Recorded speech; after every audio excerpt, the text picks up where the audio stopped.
आज हम लोग सीखेंगे ईएमआई कैलकुलेट करना। इसमें पीएमटी फंक्शन का यूज करेंगे और आईएफपीएमटी और पीपीएमटी का। पीएमटी मतलब होता है पेमेंट टर्म्स। पेमेंट टर्म्स को हम लोग ईएमआई भी कहते हैं, है ना। और ईएमआई का फुल फॉर्म होता है इक्विटेड मंथली इंस्टॉलमेंट। इक्विटेड मंथली इंस्टॉलमेंट, ठीक है ना।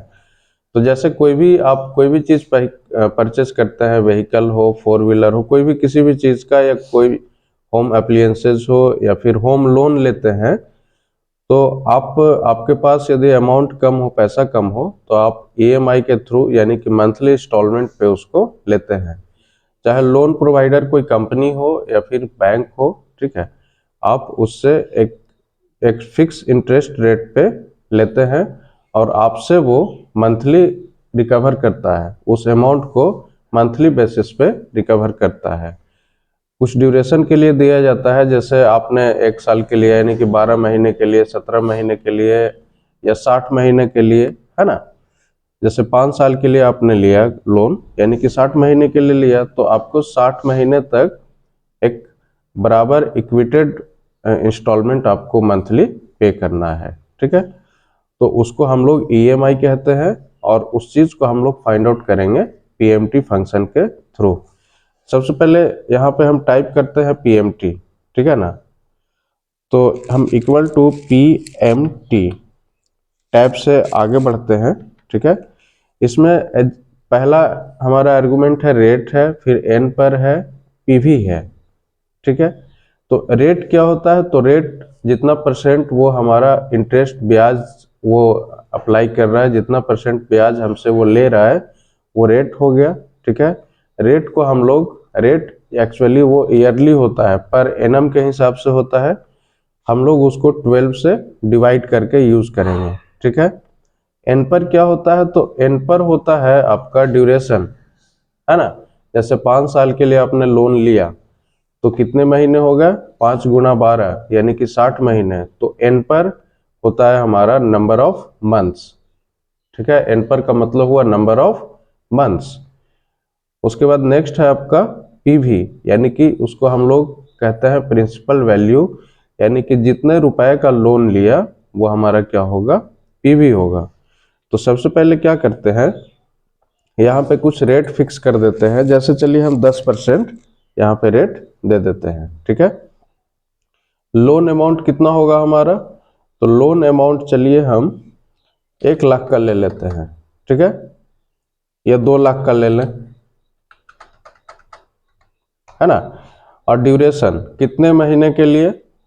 या 3 साल के लिए चलिए हम इसको ले लेते हैं। तो 3 साल के लिए लेते हैं, यानी कि 12 गुना 3 यानी कि 36 महीने के लिए वो हमारा हो गया, है ना।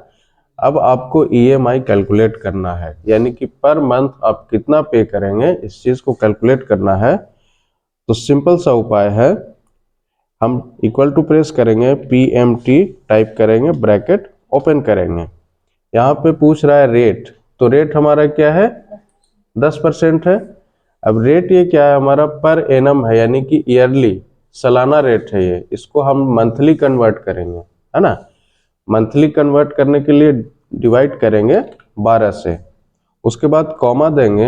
अब कह रहा है एन पर, एन पर का मतलब हमने क्या बताया था? ड्यूरेशन बताया था, ठीक है। अब ड्यूरेशन कितना है, तो इसको सेलेक्ट कर लेंगे और कॉमा देंगे। कॉमा देने के बाद नेक्स्ट आपका पूछ रहा है पीवी, यानी कि प्रिंसिपल वैल्यू। तो प्रिंसिपल वैल्यू हमारा क्या है? जो हमारा लोन अमाउंट होता है वही हमारा क्या होता है? प्रिंसिपल वैल्यू, ठीक है। इसको सेलेक्ट कर लेंगे। उसके बाद अब इसमें 2 चीज और है, एक ब्रैकेट के अंदर में एफवी है और टाइप है। तो ये दोनों चीज ऑप्शनल है। जो भी चीज ब्रैकेट है ना, बिग ब्रैकेट के अंदर में होता है, वो ऑप्शनल होता है, उसको हम दे भी सकते हैं और नहीं भी दे सकते हैं, वो चीज ऑप्शनल होता है। तो हम अभी उसको छोड़ के आगे बढ़ते हैं, है ना। ब्रैकेट क्लोज करेंगे और इंटर प्रेस करेंगे। तो ये हमारा ईएमआई आ गया कितना? 6,453 रुपये 44 पैसा। लेकिन ये वैल्यू क्या है हमारा? निगेटिव में है, माइनस में है। इसको पॉजिटिव करने के लिए क्या कीजिए, D4 के पहले माइनस का साइन ऐड कर दीजिए, तो माइनस माइनस क्या होगा, प्लस हो जाएगा। अब हो गया ये, कोई प्रॉब्लम?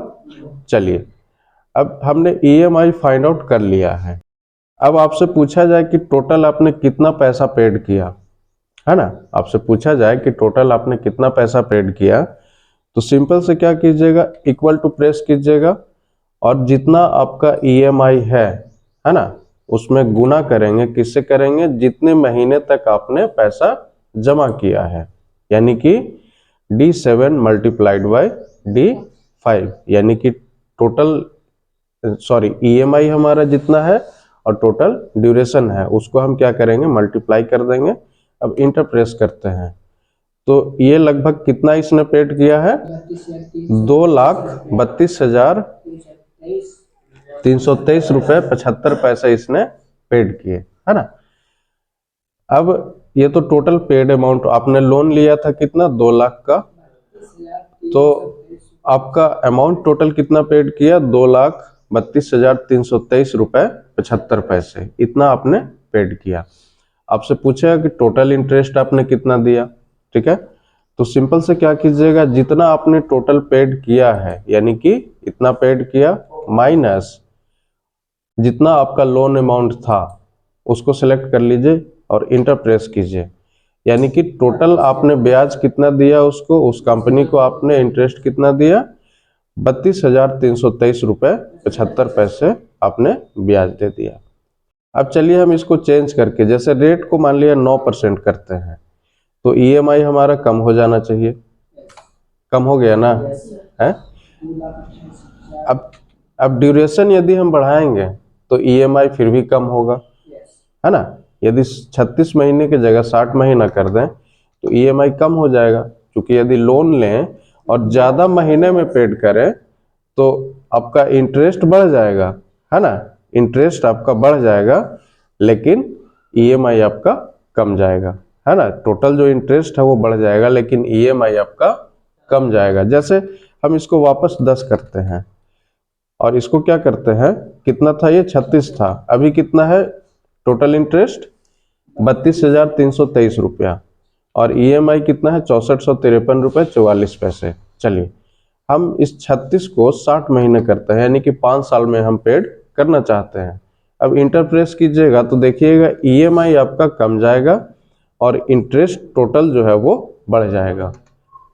बात समझ में आ रही है ना। EMI क्या हुआ आपका, कम गया, 4249 रुपये हो गए, है ना, लेकिन टोटल जो इंटरेस्ट है हमारा वो बढ़ गया। अब हम क्या करते हैं, IPMT और PPMT फंक्शन का यूज करके देखते हैं, है ना। तो IPMT क्या होता है, पर मंथ कितना हमारा इंटरेस्ट वो लग रहा है ना, और PPMT क्या होता है, जैसे पहले महीने में कितना इंटरेस्ट लगा और पहले महीने में हमने कितना प्रिंसिपल अमाउंट पे किया, और इन दोनों को मिला करके क्या होता है, हमारा EMI होता है ना। तो चलिए 8 महीने के लिए, तो 1 से लेके 8 तक हम इसको यहाँ पे इंटर कर लेते हैं। चलिए 8 तक हो गया, यानी कि पहला महीना, दूसरा, तीसरा, चौथा, पांचवा, छठा, सातवां और आठवां। अब IPMT यानी कि पहले महीने में हमारा कितना इंटरेस्ट लगा उसको फाइंड आउट करने के लिए हम इक्वल टू प्रेस करेंगे और IPMT फंक्शन का यूज करेंगे, टैब से आगे बढ़ेंगे। आपसे पूछ रहा है रेट, तो रेट कितना है, 10% डिवाइडेड बाई 12 से डिवाइड क्यों करेंगे, क्योंकि वो रेट हमारा एनुअल है ना, पर एनम का वो इंटरेस्ट रेट है।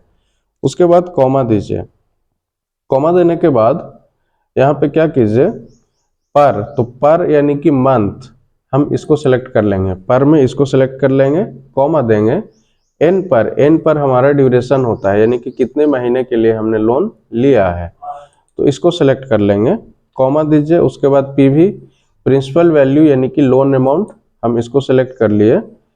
उसके बाद ब्रैकेट क्लोज करेंगे, इंटर प्रेस करेंगे। अब वैल्यू यहाँ पे निगेटिव आ रहा है, तो D4 के पहले क्या कीजिए, माइनस का साइन दीजिए, है ना। अभी क्या है, अब चलिए इसको हम ड्रैग एंड ड्रॉप करते हैं, तो हर एक में वैल्यू क्या है, कहीं पे एरर आया है, कहीं पे मतलब रिजल्ट जो है हमारा अटपटा है, तो इसका प्रॉब्लम क्या हुआ, यहाँ पे प्रॉब्लम ये हुआ क्योंकि सेल हमारा यहाँ पे फिक्स नहीं था, है ना। तो इसके लिए क्या कीजिए, इस तीनों सेल को यहाँ पे फिक्स कीजिए। तो सबसे पहले D3 है, इसको फिक्स कर दीजिए, यानी कि रेट को फिक्स कीजिए F4 से, है ना। उसके बाद D5 को फिक्स कर दीजिए, उसके बाद D4 को फिक्स कर दीजिए, है ना। चूंकि ये वैल्यू तो चेंज हो नहीं रहा है, ये तो फिक्स है ना। चेंज कौन सा हो रहा है, तो PER ये वाला वैल्यू हमारा चेंज हो रहा है, यानी कि I4 यहाँ पे चेंज हो रहा है। I4 है, फिर I5 है ना, I6 इस तरह से होगा। उसके बाद इंटर प्रेस कीजिए। अब इसको ड्रैग एंड ड्रॉप कर लेते हैं, तो ये हमारा इंटरेस्ट हर एक महीने का निकल के आ चुका है। अब चलिए PPMT क्या होता है, इक्वल टू हम टाइप करते हैं, यानी कि पर मंथ कितना हम प्रिंसिपल पे कर रहे हैं, ठीक है ना। तो इसको हम क्या करेंगे, सबसे पहले रेट पूछ रहा है, तो रेट के लिए इसको सिलेक्ट कर लीजिए, उससे डिवाइड करेंगे, 12 से उसको डिवाइड कर दीजिए, ठीक है। उसके बाद पर है तो कॉमा दे करके इसको सेलेक्ट कर लीजिए, ठीक है ना।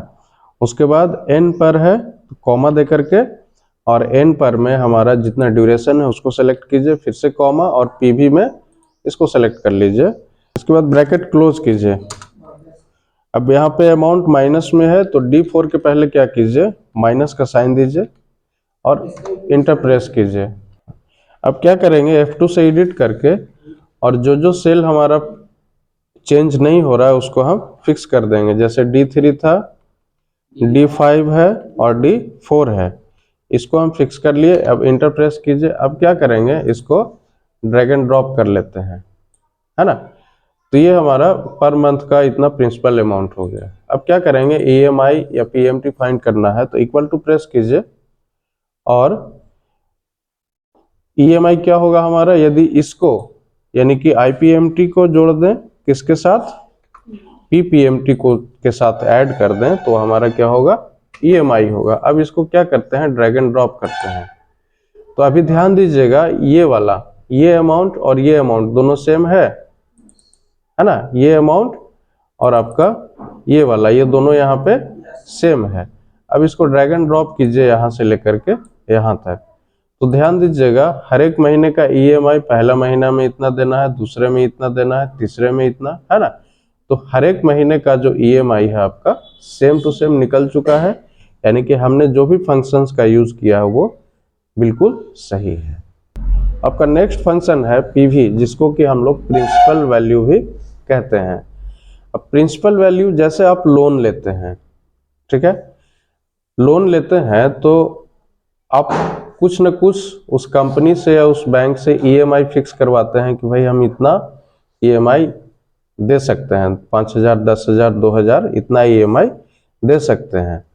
तो आपको कैलकुलेट करना होगा लोन अमाउंट आपको कितना। जैसे बैंक में गए, ठीक है ना, जैसे बैंक में गए और आपको क्या चाहिए, लोन चाहिए, ठीक है। तो लोन चाहिए तो बैंक वाला आपसे पूछेगा कि आप कितना मंथली पे कर सकते हैं, तो आप लगभग बताइएगा ना, 2,000 से 2,500 के बीच में हम पे कर सकते हैं। और आपसे ये भी पूछेगा कि आप कितने महीने के लिए, कितने साल के लिए लेना चाहते हैं, तो है ना। तो इंटरेस्ट रेट तो बैंक का होगा अपना, है ना, उसमें आपका कोई कंट्रोल है नहीं। लेकिन EMI और ड्यूरेशन, इसमें कुछ हद तक आपका, है ना, कंट्रोल होगा उस पर, है ना। इसमें भी 100% आप वो क्लियर नहीं कर सकते हैं, ठीक है। चलिए, जैसे हम EMI लेते हैं, मान लिया हम 2,000 का EMI पेड कर सकते हैं, ठीक है, 2,000 का EMI पेड कर सकते हैं। हमको लोन चाहिए 5 साल के लिए, यानी कि 5 साल का मतलब हुआ 60 महीना, है ना। अब इंटरेस्ट रेट कितना है, तो बैंक मान लिया आपको 10% का इंटरेस्ट रेट ले रहा है, तो 10 टाइप करके उसके बाद परसेंट का सिंबल इंटर कर दीजिए, तो 10% का रेट हो गया, है ना। और ये रेट कौन सा है, पर एनम का रेट है।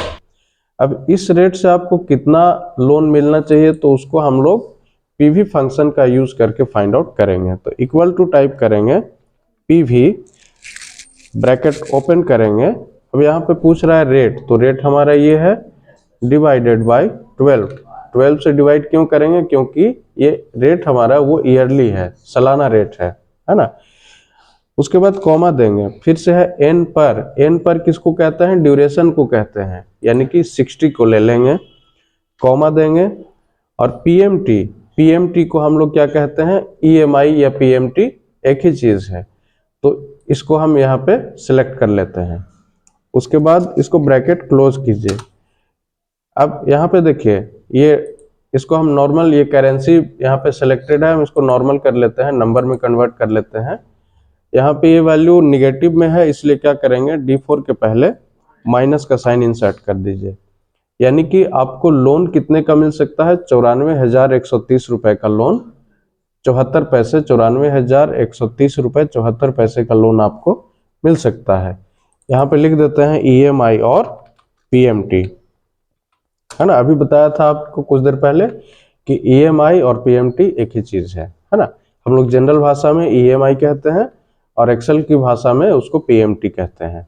अब जैसे आप कहीं पे एम्प्लॉय हैं बैंक में या कहीं भी फाइनेंस कंपनी में, आप एक एम्प्लॉय हैं, वहां पे आप कार्यरत हैं और आपके सामने कोई कस्टमर है, आपसे पूछेगा कि हमें लोन चाहिए, है ना।